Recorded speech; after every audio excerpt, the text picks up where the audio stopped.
ನಮಸ್ಕಾರ ವೀಕ್ಷಕರೇ, Hindustan live 24x7 ವಾಹಿನಿಗೆ ಸ್ವಾಗತ. ಬೆಳಗಾವಿ ಜಿಲ್ಲೆಯ ಚಿಕ್ಕೋಡಿ ತಾಲೂಕಿನ ಉಮ್ರಾಣಿ ಗ್ರಾಮ ಪಂಚಾಯಿತಿ ವ್ಯಾಪ್ತಿಯ ಹಳಿಜೋಳ ಕೋಡಿಯಲ್ಲಿ ಒಂದು ಗಂಭೀರ ಆರೋಪ ಕೇಳಿಬಂದಿದೆ. ಈ ಹಿಂದೆ ಸಂಪೂರ್ಣ ಡಾಂಬರೀಕರಣಗೊಂಡಿದ್ದ ರಸ್ತೆಯ ಮೇಲೆ ಮತ್ತೆ ಹೊಸ ಲೇಯರ್ ಡಾಂಬರ ಹಾಕುವ ಕಾಮಗಾರಿ ನಡೆಯುತ್ತಿದೆ. ಆದರೆ ವಿಪರ್ಯಾಸವೇನೆಂದರೆ, ಕರ್ನಾಟಕ ಪಾರದರ್ಶಕತೆ ಸಾರ್ವಜನಿಕ ಸಂಗ್ರಹಣೆ ಕಾಯ್ದೆ ಪ್ರಕಾರ ಕಡ್ಡಾಯವಾಗಿರುವ ಕಾಮಗಾರಿ ನಾಮಫಲಕವನ್ನು ಸ್ಥಳದಲ್ಲಿ ಅಳವಡಿಸಿಲ್ಲ. ಇದರಿಂದ ಇದು ಯಾವ ಅನುದಾನ, ಯಾವ ಇಲಾಖೆಯ ಕೆಲಸ ಎಂದು ಸಾರ್ವಜನಿಕರಿಗೆ ತಿಳಿಯುತ್ತಿಲ್ಲ.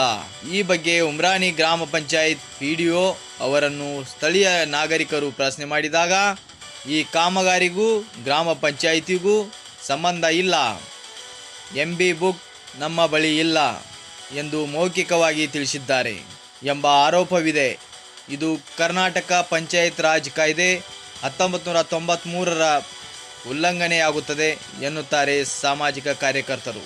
ಒಂದು ವೇಳೆ ಇದು ಶಾಸಕರ ಸ್ಥಳೀಯ ಪ್ರದೇಶಾಭಿವೃದ್ಧಿ ನಿಗಮ ಕಾಮಗಾರಿಯಾಗಿದ್ದರೆ, ಹಳೆ ರಸ್ತೆ ದುರಸ್ತಿಗೆ ಮುನ್ನ ಸಹಾಯಕ ಕಾರ್ಯನಿರ್ವಾಹಕ ಅಭಿಯಂತರ ದರ್ಜೆಯ ಅಧಿಕಾರಿಯಿಂದ ತಾಂತ್ರಿಕ ವರದಿ ಪಡೆಯುವುದು ಕಡ್ಡಾಯ. ಈ ವರದಿ ಪಡೆಯಲಾಗಿದೆಯೇ ಎಂಬುದು ಪ್ರಶ್ನೆಯಾಗಿದೆ.